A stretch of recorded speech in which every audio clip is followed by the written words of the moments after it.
do inferno. Então foi bom vir para cá. A gente fala que o tempo está lá, foi uma frente fria que veio do Piauí, deu esse clima no Brasil. Bom, a agilidade está na moda agora. Né? Quando a gente começou a trabalhar na CIA com métodos ágeis em 2006, 2007, não lembro muito bem qual foi o ano.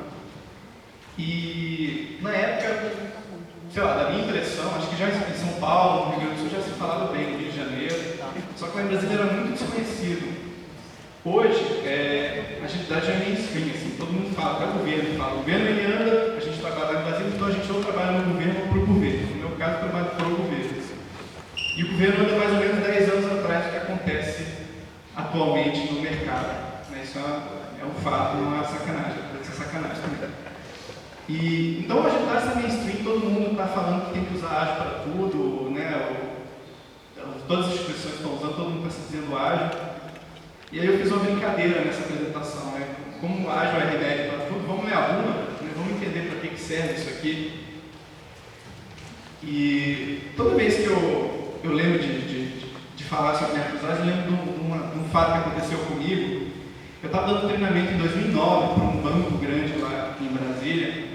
E eu comecei a falar do que é o métodos ágeis, né? A gente faz assim, a gente faz assado, e uma senhora ficava olhando para mim, meio com uma cara esquisita. Eu falei, por que você está me olhando assim? Está estranhando, não está entendendo o que eu estou falando? E ela falou, não, tudo que você está falando aí, a gente já faz. Eu falei, então vocês são ágeis? Mas como é que acontece isso?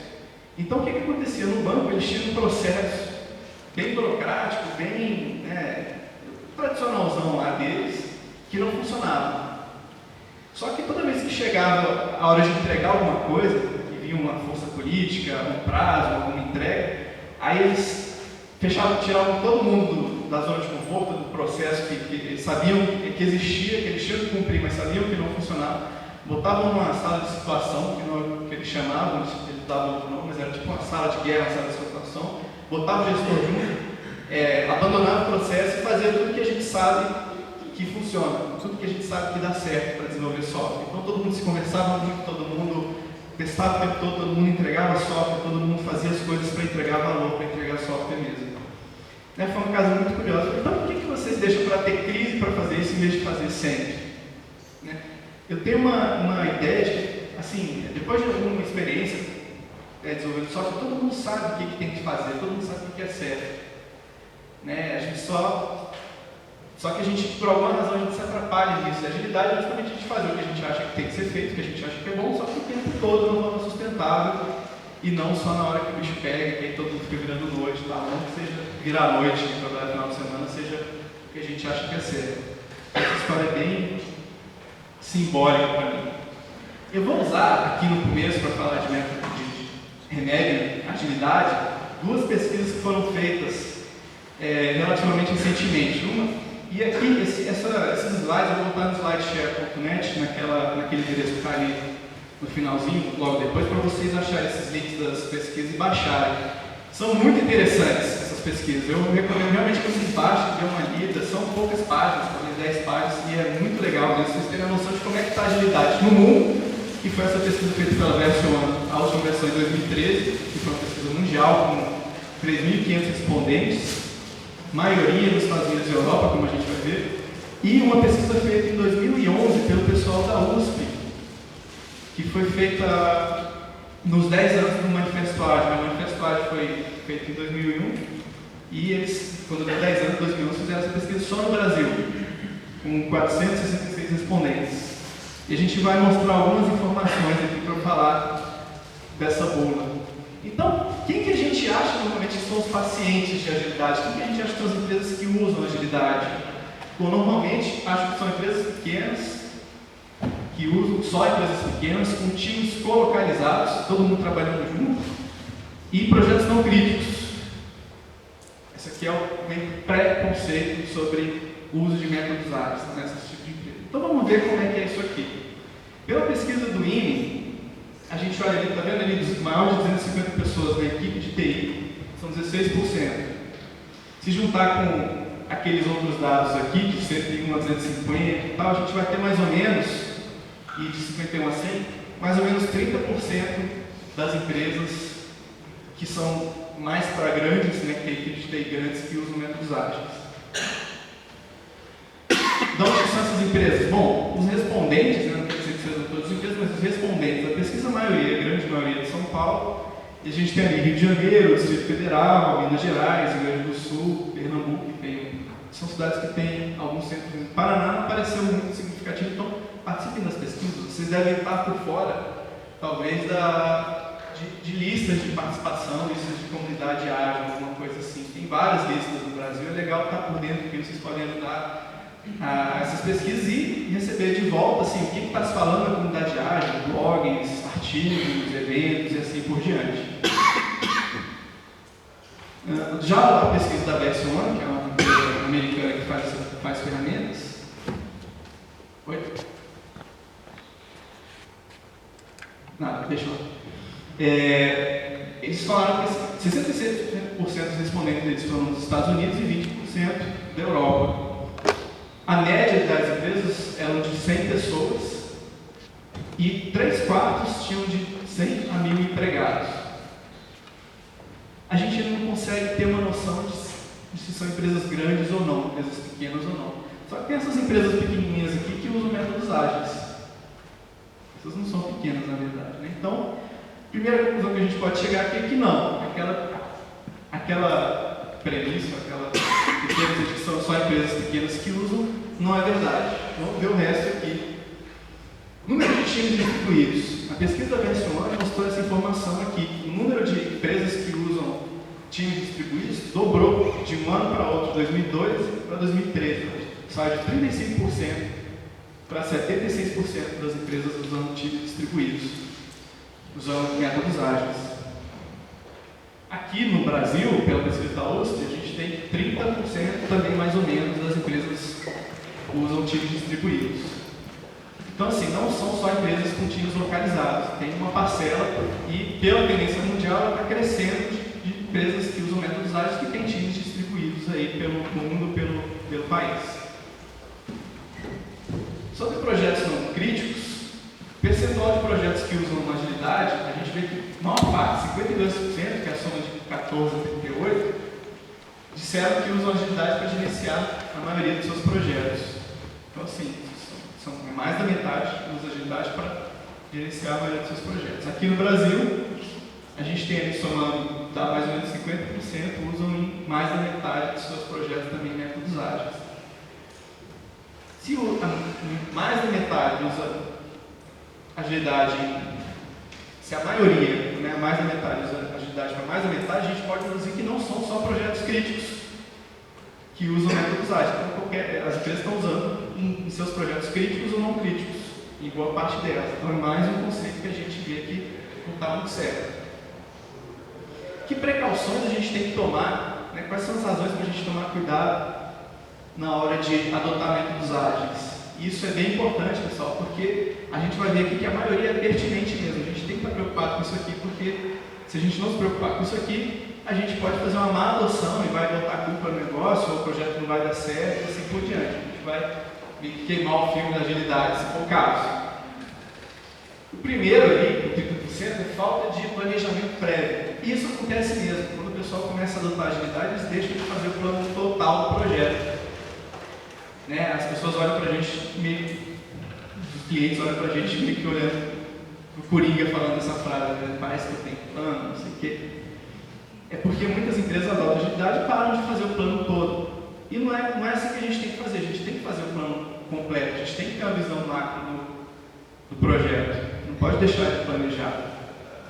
O que a gente usa muito aqui são story maps. Story maps é uma forma visual da gente ter um plano todo, né? E a gente tem por release aquela faixa, os primeiros post-its ali, isso a gente usa na parede, quando é muito grande, às vezes usa uma parede grande ou no chão. É pouco prático, mas é uma forma visual de saber o que a gente vai fazer. Ali a gente tem na primeira linha quais são as funcionalidades principais do sistema. E embaixo são como se fossem decomposições do que a gente vai acrescentar daquelas funcionalidades ao longo das releases. Uma forma de explicar isso aqui, por exemplo, é quem pegou o Gmail lá do começo. Quem começou a usar o Gmail? Vocês lembram que o Gmail não tinha várias dessas funcionalidades que tem hoje, por exemplo, label, colorido, não é verdade? Isso que tem um cliente lá, lá em Brasília, que ele fala que essas viadagens, eles foram fazendo com o tempo, mas o e-mail, o enviar, o receber, o escrever a mensagem, já existia desde o começo. Então, no método a gente trabalha muito assim, a gente faz o que tem mais valor, o que é mais essencial no começo, e depois a gente vai agregando outras facilidades, ou funcionalidades, ou viabilidades simultâneas. Ele fala que ele é tão homofóbico que ele não tem servidor de homologação, ele tem servidor de heterologação.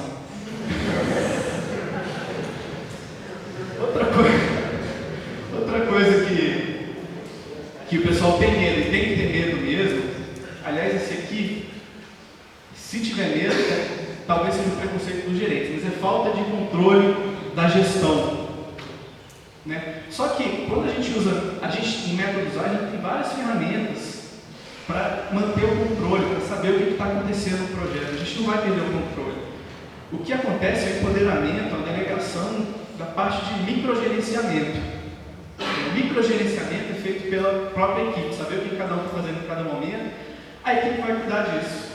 A gestão vai cuidar de outras coisas, mas ela não vai perder o controle de forma alguma. A gente tem vários pontos de controle para esse tipo de trabalho. Então, a gente vai usar quadros Kanban, que vão ser falados mais tarde aqui. Gráficos de burn-down. Alguém não conhece essas coisas que eu estou falando? Só o Celso, beleza. Burn-up, né, o escopo, como é que está crescendo, o que eu estou entregando. Então a gente tem vários mecanismos, várias ferramentas para manter o controle do que está acontecendo e se a coisa se perder, a gente ter como agir, entender o que está acontecendo e agir. Né? CFDs e assim por diante. Né? O que está entregando isso aqui é de Kanban para quem tem fluxo contínuo de entrega, para quem tem demanda contínua. Isso aqui é uma baita ferramenta. Você consegue prever quando chega um requisito, quando chega uma demanda, em quanto tempo você vai estar entregando aquilo em produção. É excelente essa ferramenta. Você conhece a velocidade do seu time e assim por diante. Então a gente tem, resumindo, vários mecanismos de controle. Então não vai tem que se preocupar em manter o controle, tem que se preocupar em usar as ferramentas, mas não tem que se preocupar em perder o controle, não tem que se preocupar em perder o microgerenciamento. O microgerenciamento é aquela velha história que assim, quando você faz aquele cronograma, um gráfico de Gantt bonitão para o seu cliente, fala assim, olha, dia 11 de novembro, fulaninho de tal vai estar começando a desenvolver a funcionalidade de tal, ele baixa a braça. Porque ele fica, caramba, que coisa previsível pra caramba, o cara não sabe qual a atividade que ela vai fazer no dia 11 de novembro de 2016, assim, daqui a 2 anos. E isso a gente não faz, a gente tem um planejamento macro e a gente vai refinando com o tempo e a gente deixa isso transparente e honesto o tempo todo. Outra precaução é oposição da gestão, dos gerentes, assim. E isso acontece por outras razões que a gente vai falar mais em frente, mas muito porque eles acham que vão perder o poder, ou acham que vai mudar, ou acham que isso não vai funcionar, são muito acostumados com outras metodologias. É mais uma questão cultural. Isso aqui a gente tem como trabalhar e a gente vai falar um pouquinho mais depois. Falta de documentação também acontece, né? A empresa fala, agora a gente acha que não vão documentar mais. Não, pessoal, não é por aí não. Está errado, tem que documentar sim o que é necessário. O que a gente quer errado é você entregar documento, entregar sua documentação e entregar software. Não é que é errado, mas assim, é contra os valores do manifesto. O manifesto ele fala que eu vou priorizar software funcionando porque documentação extensiva. E muita gente acha que a documentação então eu posso jogar fora, mas não. Lá embaixo do manifesto ele fala que as duas coisas são importantes, mas a gente vai pesar um pouquinho mais software funcionando do que a documentação. É claro que, assim, no mundo ideal, se você tem um software bem feito, bem documentado, com nomes expressivos, com classes expressivas, o seu software está bem documentado no código. Só que isso é, assim, pela minha experiência, pelo menos lá em Brasil, isso é muito idealístico. Né? Talvez ali em Maringá, no dia, a pessoa seja fodástica, assim, consiga fazer software muito bom, sem ter tanta documentação. Mas existe uma preocupação, até no meu ambiente, que é governo, que assim, a gente é contratado por um período para desenvolver um pedaço de software e aquilo vai passar para outra empresa. Então a gente tem que deixar aquilo de forma que a gente proteja até o governo, que é nós mesmos, né? A gente tem que se proteger da outra empresa não conseguir dar manutenção e falar, ó, isso aqui a gente não consegue fazer, vamos ter que fazer de novo para ganhar mais e assim por diante. Então a gente entende isso como proteger o próprio dinheiro que a gente investiu no projeto. O problema é fazer documentação demais e fazer documentação e não entregar. Então tem que tomar bastante cuidado, que há uma forte tendência das empresas que adotarem ágil deixarem isso de lado. Falta de previsibilidade, né? Aquilo que a gente estava falando agora há pouco. Quando a gente está no começo do projeto, a gente não tem muita informação sobre o conteúdo, não entende muito bem os requisitos, a gente não sabe muito bem como é que o cliente trabalha, não sabe muito bem como é que aquela equipe trabalha, às vezes a equipe se forma no começo do projeto, a gente tem uma margem de erro gigantesca, né? Você tem esse funil aqui, ele fala que a nossa margem de erro no começo, ela vai de menos 0,25 até mais 400%. Ou seja, se no meu primeiro planejamento eu acho que tem 1 ano, aquilo pode ir de 8 meses a 4 anos, por aí, de erro. E eu já tive uma experiência na minha vida que foi assim. O primeiro projeto que eu entrei, assim que eu me formei, foi fazer o roteirismo da Caixa Econômica Federal. Eu estava refazendo, era um projeto que deveria ter sido feito em 6 meses, e depois de 4 anos que eu já tinha saído de lá, que ele foi terminado. Então foi bem nessa margem de erro aí mesmo. Então, o que a gente faz no método? A gente faz um plano de alto nível no começo, e à medida que a gente vai evoluindo e conhecendo mais o projeto, a gente vai replanejando várias vezes e refinando nosso planejamento. Da minha experiência, assim, em 3, 4 planejamentos, o que a gente vê para aquele projeto está muito mais preciso. Assim. A gente tem uma chance de acertar muito grande depois de 3, 4 iterações replanejando. Se a gente acha que no começo é 1 ano e dali a 3, 4 iterações a gente acha que é 2, a chance de ser 2 é muito grande. Então a gente vai refinando isso com o tempo.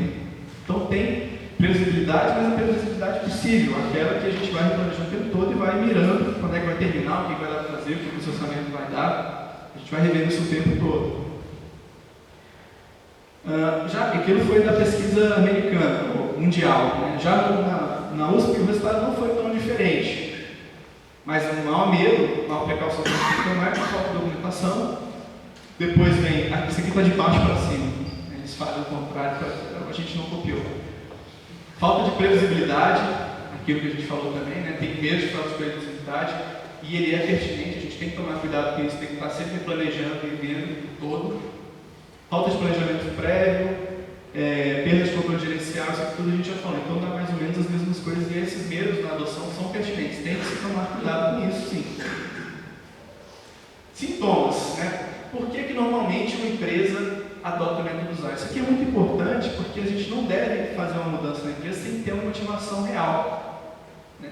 A gente tem que ter uma dor. Se o processo que está rodando na empresa ou no projeto está funcionando, eu vou mudar ele por quê? E esses são os maiores motivadores para as empresas aqui mundiais terem adotado métodos ágeis.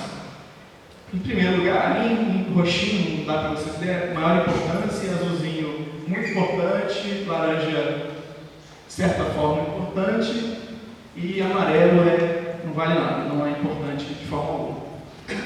Então a primeira coisa que motivou boa parte dessas empresas a adotar métodos ágeis foi acelerar o time to market, ou seja, o tempo de botar alguma funcionalidade no mercado. E isso acontece de fato, a gente vai ver lá os resultados. Essas aqui são as impressões, e depois eu vou mostrar o que acontece de fato, o que eles sentiram de fato que o método ágeis ajudou. Então, de fato, ajudou o tempo do mercado, porque a gente faz interações curtas, a gente faz releases mais curtas. Então, daria 1 mês, 3 meses, a gente já está entregando alguma coisa, em vez de esperar 1 ano, 6 meses. E eles estavam achando que estava demorando muito para seus requisitos serem entregues funcionalmente para o mercado. Outra coisa, gerenciar prioridades que mudam. Isso aqui é muito normal e é saudável. Saudável você mudar o requisito ou funcionalidades. Quando você identifica uma oportunidade, se você puder incorporar ela no seu projeto, isso é uma vantagem competitiva. Se você não fizer, o seu concorrente vai fazer mais rápido que você vai perder mercado. Então foi para gerenciar, e métodos ágeis são muito adequados para isso, porque a gente está o tempo todo revendo e replanejando e priorizando o que a gente vai fazer. O melhor alinhamento entre TI e negócio.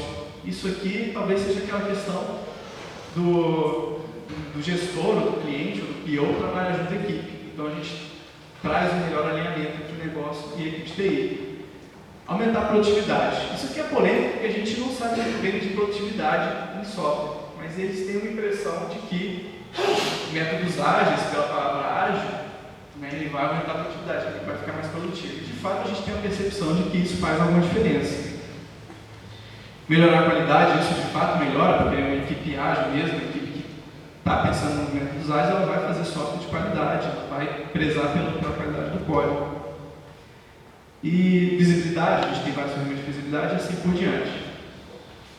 Já na pesquisa da USP, não deve dar para vocês verem, mas é o mesmo princípio, assim, a maioria foi para aumentar a produtividade, a gente não sabe medir, mas a gente acha que quando usa métodos ágeis aumenta, e aumenta mesmo, de alguma forma. Melhorar a habilidade de gerenciar prioridades que mudam, a gente está sempre vivendo, qualidade, simplificar o processo de desenvolvimento de software. Isso é verdade, porque a gente fez muitas customizações de processos que ficaram complicadas demais. A gente pegou o Ruby, botou o Ruby para ser todo feito o tempo todo e ficou complexo, porque todo mundo erra. O Scrum é super simples, né? Ele não é fácil de ser feito, né? Todo mundo em poucos minutos consegue entender mais ou menos o espírito da coisa, consegue fazer ali. E acelerar o tempo de market. Qual é o princípio ativo? Ou seja, qual é o método ágil que normalmente é mais utilizado pelas empresas? A gente vê aqui que é o Scrum, ou alguma variação dele. Então, eu acho que isso é totalmente natural pelo que eu acabei de falar. Assim, o Scrum é muito fácil, muito simples de ser adotado, é um ótimo começo. Né? Todo mundo aprende rápido, começa a usar e vai se adaptando com aquilo. Agora o Kanban, isso aqui ele é pouco difundido, mas eu acho que é melhor ainda, porque o Kanban ele se ajusta muito bem à realidade de muitas empresas de vários tamanhos diferentes. Mas aqui a gente vê que o que é usado mesmo, e o grande responsável pela essa popularização de métodos ágeis é o Scrum, ou alguma variação. Aqui está Scrum/XP híbrido, alguma coisa custom hybrid, alguma coisa híbrida customizada, Scrumban é um estilo de Scrum, Kanban, e mês passado eu vi um outro novo, que é Water Scrum Fall. É um híbrido. Water Scrum Fall, eu acho que eu tive uma impressão do que é um projeto meu há pouco tempo atrás. A empresa contratou a gente, falou, nós vamos usar métodos ágeis e tal. Chamamos aqui um especialista, a gente foi subcontratado para essa empresa fazer uma parte do projeto. Os caras estavam lá todos empolgados com isso, eles falaram assim, beleza, qual vai ser a primeira interação? Bom, a primeira interação a gente vai entregar todos esses planos aqui, totalmente documentais, aqui, cronograma, só documento. Deve ser mais ou menos isso, ou seja, ele é interativo, mas ele não necessariamente vai entregar software funcionando, alguma coisa assim. Já para pessoal, para nós aqui, para a pesquisa da USP, deu Scrum também, ou alguma coisa híbrida de Scrum, também é um dos mais utilizados. E para quem não conhece, nunca utilizou, é o recomendado de se começar, eu acho. Mais fácil.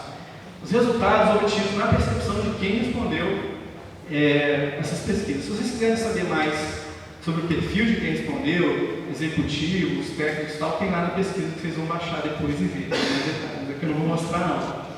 Na percepção deles, o princípio é o mesmo. O roxinho é o melhorou, o azulzinho aqui não teve benefício e o amarelinho aqui piorou. Então, o maior roxinho é habilidade para gerenciar prioridades que mudam. Então, esse aqui foi um dos maiores resultados notados. Ou seja, realmente ele ajuda nisso. Se vocês têm que lidar com prioridades que mudam, requisitos que mudam o tempo todo, métodos ágeis é um bom remédio. Aumentar a produtividade. De alguma forma, a gente acha que melhora a produtividade. Talvez porque a gente melhora a comunicação, melhora a visibilidade, melhora a qualidade. Então, de certa forma, há uma percepção que a produtividade melhora.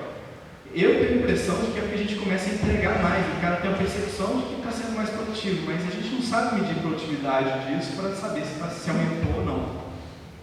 Por que a gente não sabe? Depois vocês podem olhar o artigo do Martin Fowler, que ele fala que a gente está há 10 anos tentando medir produtividade e não consegue, porque produtividade é uma unidade de trabalho por tempo. E software, qual é a nossa unidade de trabalho? É tela? É campo? É linha de código? A gente faz mais linha de código, a gente está sendo mais produtivo, e software não necessariamente. É a mesma coisa a gente medir produtividade de uma obra de arte.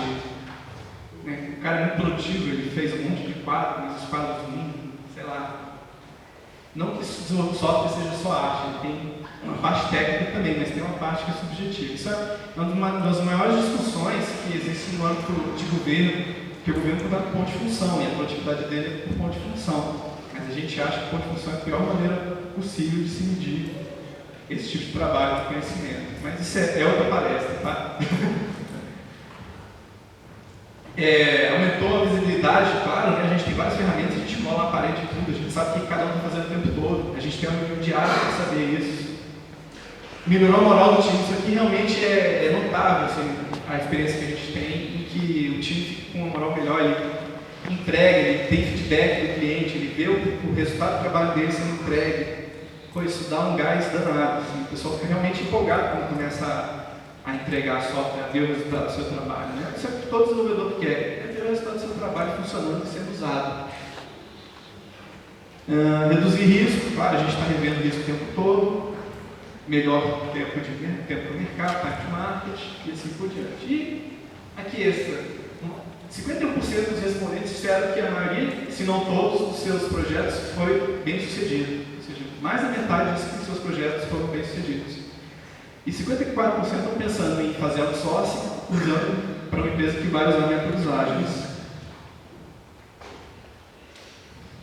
Já em São Paulo, na USP, é de São Paulo, mas principalmente de São Paulo, na pesquisa nacional, a gente teve como maior resultado melhorar a habilidade de gerenciar prioridades que mudam, melhorar a moral do time, melhorar a visibilidade, aumentar a produtividade e melhorar a qualidade do software. Porque alguns métodos ágeis, principalmente XP, ele é muito técnico, o XP é muito de engenharia, ele fala de teste, ele fala de integração contínua, ele fala de build em 10 minutos, build automatizado, automatização de testes. Então tudo isso aumenta muito a qualidade do software. Então se você usar o Scrum e evoluir, o Scrum parte da premissa que você vai começar a fazer retrospectiva, vai começar a rever o que você está fazendo e vai melhorar o que você está fazendo tecnicamente também. E aí você vai começar a adotar técnicas ágeis mais avançadas, como as técnicas do XP.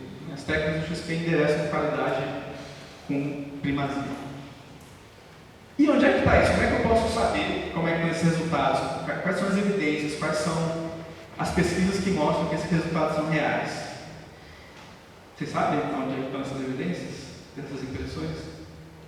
Então, não tem mesmo, não. Isso aqui foi identificado até pela própria academia, que ainda faltam muitas pesquisas para avaliar o resultado de métodos ágeis cientificamente. Essa comprovação ainda não existe muito. Existem muitos trabalhos de fato sendo feitos para verificar o que ajuda, como é que a gente mede isso, mas é uma coisa muito escassa ainda. É o que o Scott Adler fala, que assim, a agilidade está ali entre os inovadores, a early majority, né, que isso é a curva de adoção de mudanças, de novidades. Então você tem uma galera que, os inovadores, tudo que é novo, eles correm atrás e enjoam rápido. Depois tem uma galera que já mastiga aquilo com mais tempo, que é uma quantidade maior, e dali do meio da curva para frente tem aquela late majority, que é o pessoal que, quando aquilo já está bem estabelecido, já está bem comprovado, aí que eles vão adotar, que é uma boa metade da população. A galera que está comprando iPhone hoje, assim, que já foi inovação muito tempo atrás e tal, já comprovou, acho que não é rápido. Alergênicos, ou seja, quais são as maiores barreiras, as coisas que a gente tem que tomar cuidado na hora de adotar, para aumentar a adoção de métodos ágeis. Então, a maioria ali inabilidade de mudar a cultura da organização, o diabo da cultura da organização. A gente vai falar um pouquinho mais sobre cultura daqui a pouco. Confiem em mim, não vou falar disso aqui agora. 42%. Resiliência em geral, mudança. Assim, mudança. É difícil fazer mudança. É difícil a gente mudar a gente mesmo. Imagina mudar uma equipe. Imagina mudar uma empresa. Né? Vocês já tentaram fazer aquele negócio, sei lá, tomar, acho que são 6 copos d'água por dia? Né? É difícil pra caramba a gente mudar um hábito nosso, mudar a hora de acordar, ter, sei lá, refeição de 3 em 3 horas. É difícil pra caramba você se mudar. E imagina mudar a equipe, a empresa. Então existe uma resiliência, existe uma resistência natural à mudança. Isso é difícil de vocês. Isso foi uma das grandes barreiras para aumentar a adoção de agilidade. 35%. Tentar encaixar agilidade, elementos de agilidade num framework não ágil. Então tem que seguir, tem que compliance. Isso acontece muito em bancos grandes, eles têm um monte de coisa para cumprir. E E aí você tenta encaixar agilidade, mas não dá, porque eles têm que cumprir um monte de coisa. O Banco Central que pede, tem que atender, não sei o que lá, normas e normas e normas. Ou no governo em geral, tem leis e leis e leis que dificultam pra caramba a adoção de métodos ágeis. Apesar de estar crescendo lá, está flexibilizando, a interpretação está evoluindo com o tempo. 33% disponibilidade de pessoal com high skills, com grandes habilidades e métodos ágeis. Vocês que estão aqui sábado de manhã, nesse friozinho gostoso, vocês são essas pessoas que estão aqui adquirindo habilidades e métodos ágeis. Vocês são escassos, tem pouca gente. Isso aqui era um mundial, mas a gente vai ver que o nacional também tem pouca gente que entende bem, consegue implementar, consegue defender, consegue comprovar ou gerar resultados com métodos ágeis. Isso aqui é real mesmo, é uma dificuldade que a gente encontra aqui e o mundo encontra. Vocês imaginam que o profissional de TI ele já é escasso naturalmente, assim, não estou falando nem do desenvolvedor de software, o profissional de TI em geral, tem poucos no mundo para demanda do mundo, tem um déficit gigantesco. E dentre esses, os que sabem de agilidade são menos ainda, então isso é uma dificuldade. O pessoal que trabalha com agilidade, eu não sei de nenhum que está desempregado aí, sem oportunidades, sempre acha alguma coisa. Então esses são os maiores, depois vocês baixam a pesquisa e tem o resto aqui. Né? No Brasil, a gente tem a maior habilidade de mudar a cultura organizacional, vou falar daqui a pouquinho. Pessoal com conhecimento necessário em métodos ágeis, que a gente acabou de falar, generar resistência à mudança, colaboração do cliente. Às vezes assim, você fala, poxa, vamos replanejar isso aqui, de certa forma, vamos ver os requisitos, vamos flexibilizar, vamos ver o que a gente entrega nesse mês, quais são as 4 coisas mais importantes, quais são as 4 funcionalidades mais importantes que o pessoal do David Emerson lá trabalha muito, o pessoal de Kanban. E o cliente, não, tudo é importante, eu quero escopo fechado, então isso é uma dificuldade muito grande quando o cara não quer entender, não está pronto para aquilo ainda. E suporte da gestão. Né? Se a gestão da empresa não compra a ideia também, é muito difícil você continuar expandindo a adoção. Normalmente aquilo vai ficar restrito a uma equipe, um projeto, ou quando tem uma pessoa que é referência, que está naquela empresa ou naquele projeto naquele momento, quando ela sai, o negócio desanda com a saída dela. Contraindicações. Aonde que métodos ágeis falharam? Né? Por que falharam? Em primeiro lugar, ali está, nenhum projeto falhou. Então ali a gente sabe que tem 15% que é mentiroso pra caramba. Os outros 13% estão falando que a filosofia da empresa, a cultura, dificulta, bate de frente com os valores centrais de agilidade. Novamente falando de cultura. Pressão externa para seguir processos tradicionais waterfall. Então tem uma pressão externa para seguir de uma certa forma e não tem como fazer. Problema maior de comunicação na empresa, então, também gerou falha. Falta de experiência com métodos ágeis, onde a gente acaba cometendo todos aqueles erros que a gente falou no começo, de não documentar direito, de não planejar tudo no começo, de não prezar por um monte de outras coisas. E aí então, essa falta de conhecimento leva a erros que levam ao fracasso do projeto. Falta de experiência, falta de uma transição cultural, novamente falando de cultura. No Brasil, pesquisa da USP, temos 36,3% de mentirosos. Isso não ocorreu na minha empresa, os projetos de métodos ágeis não falharam. Estou brincando, pessoal. Falta de experiência com métodos ágeis, ou seja, falta desse profissional no mercado, implementações errôneas, ou falta alguma coisa, não fizeram alguma coisa direito. Filosofia da cultura na organização, de acordo com valores ágeis, pressão externa para acompanhar e assim por diante, praticamente os mesmos resultados que os mundiais. E agora, entrando nesse diálogo dessa cultura. O que é cultura? Quem viu cultura da empresa? Cultura, pessoal, você não vê, mas ela se manifesta. Ela se manifesta na forma que as pessoas daquela empresa se vestem, como elas se portam contigo, se eles são formais, né? Uma vez eu fui no tribunal, o cara estava querendo falar mesmo contigo, cheguei a apertar a mão dele, eu estava um negócio assim. Falei, cara, avancei o sinal, não devia ter feito isso. Como se o pessoal é gente fina, assim não é, se a empresa é muito autoritária, as histórias que a empresa conta, né? Lá na empresa tem uma história, tipo Aventuras de Pi, né, as histórias da empresa nunca são muita verdade, mas tem os contos, né, tipo, a história de alguém que foi demitido, que fez uma besteira. Então, isso tudo vai agregando a cultura, são os valores da empresa se manifestando. Então, essa é a cultura. E, não falando de forma profissional, deve ter vários estudos que falam de cultura de uma forma mais profissional, mais científica. Como é que isso aqui se manifesta? Bom, eu quero que vocês pensem na empresa de vocês e pensem no que ia acontecer quando eles lessem ou quando a gente tivesse que colocar este valor em prática, que é nossa maior prioridade é satisfazer o cliente através de entrega contínua e adiantada de software com valor agregado. Acabei de contar o meu caso lá, que a primeira interação é entregar só o documento. Falei, poxa, isso aqui não é assim, a gente tem que fazer alguma coisa de software aqui também. Será que eles iam aceitar? Será que eles iam aceitar? Porque nessa empresa, este projeto, é um órgão do governo, este projeto tem um processo que é a tese de doutorado do gerente. E a tese de doutorado dele é o processo, então a gente tinha que seguir e documentar as coisas que iam atender a tese dele. Será que a gente ia conseguir ser ágil no ambiente desse? Será que a gente ia conseguir entregar valor no ambiente desse? Será que ele está disposto a rever isso? Esse está sendo é um trabalho que a gente faz, né? De tentar convencer, conversar, chegar no meio termo. E muitas vezes, pela cultura, a gente fracassa. A cultura é muito forte. A cultura é uma coisa que ela vai gerar impedância, né? Ela vai gerar resistência com o que você quer mudar na empresa. Ela vai querer expulsar, vai querer voltar para o estado natural dela, para o status quo natural. Outra coisa, pessoas de negócio e desenvolvedores devem trabalhar junto, diariamente, por todo o projeto. É um princípio do Manifesto Ágil. O Manifesto Ágil tem 4 valores e 12 princípios. A gente normalmente não vê os princípios que estão ali na segunda página e tal. Esse é um dos princípios dele. E também a gente acha resistência. Lembra do caso lá que eu contei do banco, né? Que assim, quando a gente sabe que o bicho pega, a gente põe o gestor na sala todo dia trabalhando com a equipe, e aí o projeto sai, é a mesma coisa.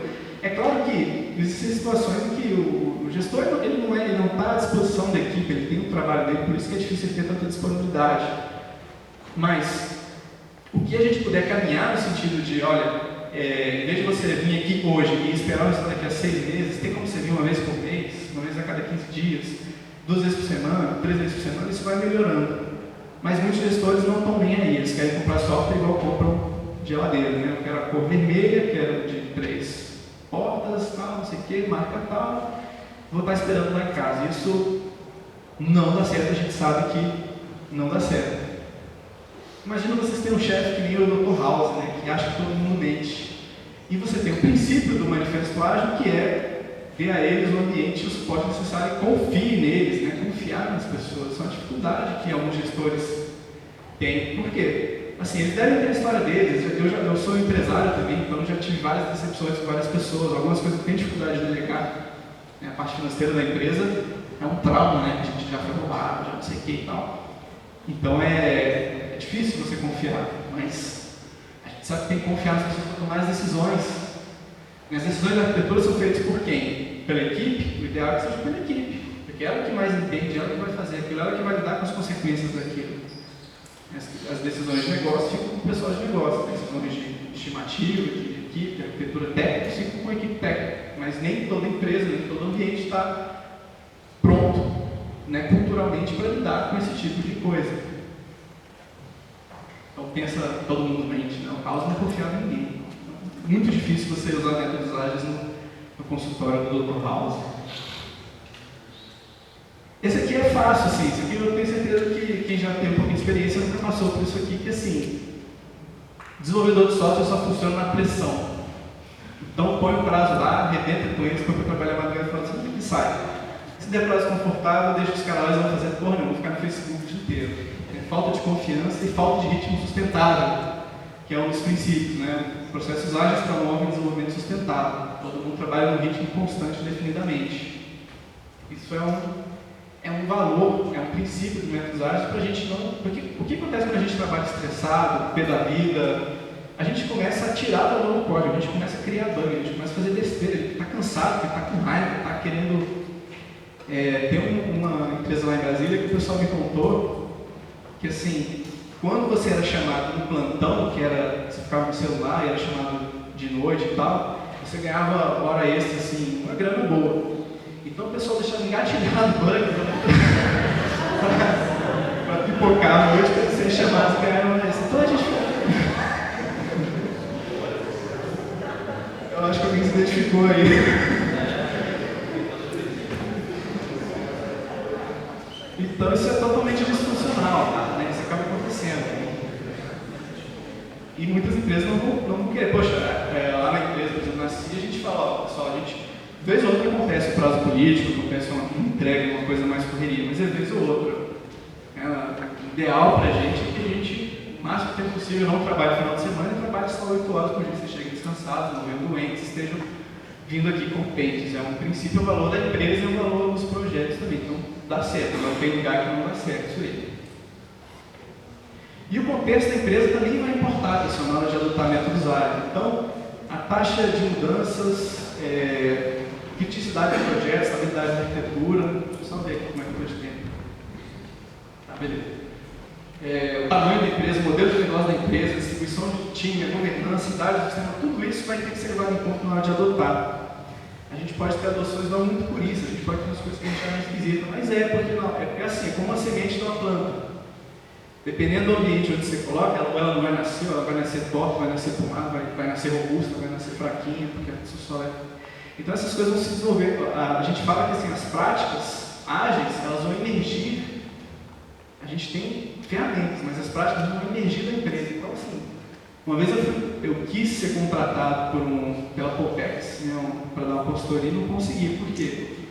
Porque eles me pediram um plano do que eu ia implantar, né? Prática ágil, coisa ágil. Eu falei, não sei, eu vou fazer um planejamento no começo, vou fazer uma retrospectiva no final desse planejamento e dali a gente vai saber que ferramenta, ou que prática, ou como que isso aqui vai se desenvolver aqui dentro. Ele falou, não posso te contratar assim. Eu falei, se você quer um processo que já está todo prescritivo, tem o você não precisa me contratar também. A gente não brigou, mas assim, eu não fui contratado para fazer consultoria. Mas é bem isso, assim, as práticas são emergentes e dependem da organização. Quem vai melhor saber o que tem que ser feito e como tem que ser feito vão ser vocês e o projeto de vocês. E como que aquilo vai se desenvolver. Estabilidade é fácil, a gente apenas tem que seguir os passos. Causa é fácil, a gente vai fazer de qualquer jeito e é difícil balancear o que a gente vai fazer. E normalmente a gente usa essa figura aqui do Agile Coach, que é o super-herói que vai ser o agente de mudança, que tem alguns aqui, o Juliano e tal, e outros que são cara que você contrata para ele, você contrata ele para depois dispensar ele. Porque um Agile Coach que gera dependência, ele não fez um bom trabalho. O trabalho dele é catalisar essas mudanças, né, para uma empresa, um projeto, começar a adotar métodos ágeis. Tá? Por que ele tem que ser dispensado? Porque depois que ele não faz o coach, tipo aquele life coach, ele usa técnicas, mas é uma coisa diferente. Ele vai ensinar, vai trabalhar os líderes, ele vai trabalhar a equipe, vai trabalhar técnicas para a empresa e as equipes se capacitarem em métodos ágeis. E depois que a equipe estiver andando sozinha, dispensa ele, vocês têm que andar sozinhos. Tem outras empresas precisando. Auto-organização. Outra coisa que o Agile Coach vai fazer vai ser trabalhar a auto-organização nas empresas. Vamos fazer aqui um experimento de auto-organização até para acordar. Eu vou querer aqui em 3 segundos que vocês comecem a bater palma, tá? 1, 2, 3 e já. Beleza. Isso então, a gente estava totalmente caótico, desorganizado. Agora vocês, na hora que eu falar já, vocês vão ver a pessoa do lado batendo palma e vão bater de acordo com ela, vocês vão bater palmas juntos, ok? Entenderam? Vocês vão ver a pessoa do lado e vão bater quando ela bater palma também. Vamos ver em quanto tempo a gente se auto-organiza com isso. 1, 2, 3 e já.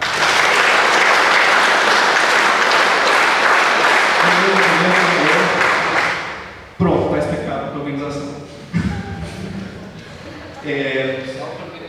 Oi? Em sistemas caóticos ou complexos, como é o caso do desenvolvimento de software, a gente precisa de ter um nível de auto-organização. Né? E a auto-organização é feita com regras simples, com um processo simples. Então, quando vocês veem uma revoada de pássaro, está todo pássaro, é um sistema caótico, não tem um pássaro falando como é que cada pássaro tem que andar, eles atendem a regras simples, assim, eles falam assim, ó, segue da frente, não bate no de lado. É a mesma coisa no cardume de peixe e vários outros sistemas complexos que existem na natureza e em empresas. Para lidar com complexidade, com a autorização, a gente precisa de restrições simples. Algumas coisas sobre a auto-organização, né, que dão medo. Assim, muitos gestores, lembra que eu falei também de receio dos gestores, dos gerentes, quanto à adoção de métodos ágeis? A gente fala muito de auto-organização, tem medo de perder poder e tem medo disso aqui virar bagunça. Virou bagunça nossas palmas? Um pouquinho só. Beleza. Não significa que os trabalhadores, em vez de gestores, criam o desenho da organização.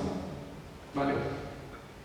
Não significa deixar as pessoas fazerem o que quiserem. Significa que a gerência se compromete a orientar a evolução dos comportamentos que emergem da interação de agentes dependentes, em vez de especificar de antemão como é que o comportamento efetivo. O que significa? Significa que eu não vou falar, galera, bate a palma na hora que eu falar, agora. Não, eu falei para vocês sentirem, tomarem a decisão e se autorregularem de acordo com as regras ou restrições que eu criei. Embora essas equipes de projetos estejam em grande parte por conta própria, elas não são descontroladas. A gerência estabelece pontos de controle suficiente para evitar instabilidade, ambiguidade e tensão. Ao mesmo tempo, a gerência vive do tipo de controle rígido que prejudica a criatividade e espontaneidade, que é o que a gente precisa. A gente trabalha com inovação, a gente trabalha com criatividade, desenvolvimento de software, é um processo de aprendizado, de conhecimento contínuo. Para aprender sobre auto-organização, eu recomendo para os gestores, para quem queira trabalhar com gestão, ou até para todo mundo mesmo, essa leitura aqui, Management 3.0, um holandês chama Jürgen Appel. E ele tem esse livrinho aqui, que veio depois desse de Management 3.0, que é totalmente de graça, né? Pelo menos estava de graça, ele está sendo traduzido para português. Eu estou na equipe de tradução, então leio em inglês. Está aí disponível por enquanto, acho que vai deixar de ser gratuito daqui a pouco. Ele fala desse EPzinho aqui, que é o marketing, que as empresas complexas são feias que nem CT, tem um monte de olho na mão. E ele tem esses valores, que é alinhar restrições que tem a ver com essas regras, ou restrições que a gente falou aqui para lidar com a complexidade, que são os limites das empresas. Empoderar times, né? Como é que eu faço esse empoderamento? Empoderamento não é uma coisa binária, não é assim, eu delego 100% ou estou 100% autoritário, né? Tem uma escala para isso aqui. Como é que a gente faz isso? Né? O workout ele dá exercícios ou práticas para você fazer com a sua equipe. Estou fazendo uma venda aqui. Energizar as pessoas, como é que a gente trabalha a motivação? A gente tem motivação extrínseca, dá dinheiro, dá prêmio, ou intrínseca, né? A pessoa aumentar a sua capacitação, se sentir honrada, ter autonomia, esse tipo de coisa, uma motivação muito mais durável, muito mais saudável para o tipo de trabalho que a gente faz. Melhorar tudo, né? Tem a ver com melhoria contínua. Desenvolvimento ágil trabalha muito com melhoria contínua. Crescer a estrutura. Como é que você faz para contratar, como é que você organiza uma estrutura complexa para crescer?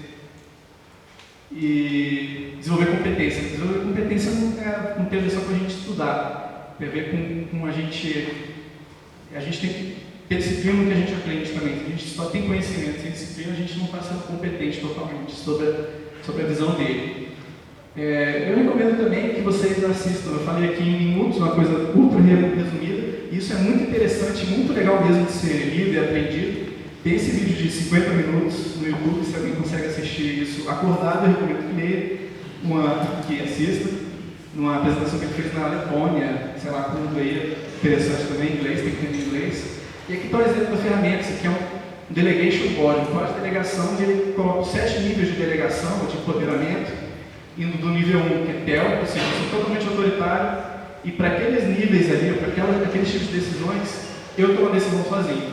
Então assim, por exemplo, qual empresa, qual é o prédio que a empresa vai ser? Vai ser desse. Eu decido, só falo para vocês o que é. Agora, qual é a solução técnica, qual é a arquitetura que a gente vai usar? Então a gente discute, eu deixo totalmente por conta de vocês, e assim por diante. Isso aqui é uma das ferramentas da Management 3.0. Qual que é a overdose de métodos ágeis, voltando ao remédio? É quando a gente foca mais no processo do que nos valores. É quando a gente fica dogmático. Quando a gente está falando de religião, se a gente fere o dogma, a gente está pecando. Aqui em métodos ágeis, a gente peca se a gente for muito dogmático. Entendeu? A gente tem que ser adaptável. E para isso a gente tem esse princípio aqui. Quem já praticou artes marciais conhece o Shurari, que assim, primeiro você copia o mestre cegamente. Você faz exatamente, o cara fala para dar um soco no jeito, você vai fazer aquilo 1000 vezes. Sem pensar, posso fazer diferente? Não, vai fazer igual. Não, faz igual. É que nem no judô, não sei se você no judô, você tem que cair o tempo todo. Você não aguenta mais que não, tem que cair. Cair porque não é cair, 1000 vezes igual. Depois o Ra você torna-se o mestre. Você já aprende a fazer aquilo naturalmente sem pensar, então aquilo faz parte de você. Então, por exemplo, no começo de adoção Scrum, você vai usar o Scrum do jeito que ele é, sem adaptações. Primeiro você tem que passar por aquilo, depois aquilo vai ser natural. E aí você chega no último estágio, que é o rir, onde você transcende aquele processo. Agora está na hora, agora que você já fez o jeito que era para fazer, que já faz parte de você, agora você entende aquilo bem e agora você pode adaptar, agora você pode evoluir aquilo. Falando de forma resumidamente, é isso aqui que o coach vai trabalhar com as equipes e com vocês. Churrari. Como é que se dá a contaminação de métodos ágeis? Então começa numa equipe, vai para várias equipes e até chegar na empresa. Acaba que a empresa vira ágil, a empresa fica alinhada naqueles valores, a cultura da empresa muda. E a gente tem esse é o ingrediente secreto de algumas empresas pequenininhas, tipo Google, Facebook, Salesforce, que eles têm esse valor de abraçar as mudanças, né? Eles não se rotulam como XP, eles se rotulam como ágeis e tal. Eles têm esse princípio de abraçar as mudanças, né? As mudanças ocorrem no mundo em nível cada vez mais rápido o tempo todo. Eles se adaptam a essas mudanças e a base da inovação é responder rapidamente a essas mudanças que acontecem no mundo. Então, por isso que ver essas empresas tendo vários releases muito rápido. Tem esse livro da Google que ele fala que o foco da empresa deve ser o equilíbrio entre um bom produto final. Se você só foca no produto final, você vai esquecer muito de outras coisas. Qualidade dos seus colaboradores, sustentabilidade, está alinhado lá com aquele princípio que a gente falou. E o lucro, se eu tiver todo mundo trabalhando na boa, né, um projeto muito bom, e não tiver lucro, também não vai ser bom para a empresa. Então essas três coisas são o foco do Google, segundo esse pessoal. E por fim, isso aqui é a frase que a gente deixa, que é a gente para de ser ágil, para de fazer ágil, para de adotar ágil, se torne ágil. Ou seja, faça com que aquilo seja parte de você, seja seus valores. Tá bom? E aqui estão algumas informações. Agora é a hora de perguntas. Se vocês quiserem fazer perguntas aqui, estou à disposição. Acabou. Aqui é um livro que a gente ajudou a escrever. Eu trouxe um exemplar aqui, infelizmente, estou sem. A empresa, eu faço parte da Agile Alliance Brasil também, estou na organização do Agile Brasil. Se vocês quiserem saber mais de agilidade, além de hoje, vão lá também em Florianópolis. O Celso, que é um dos organizadores, está aqui também. E é isso. Tá bem. Perguntas?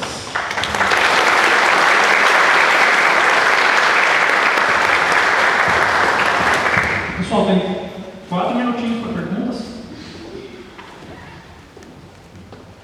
Alguém?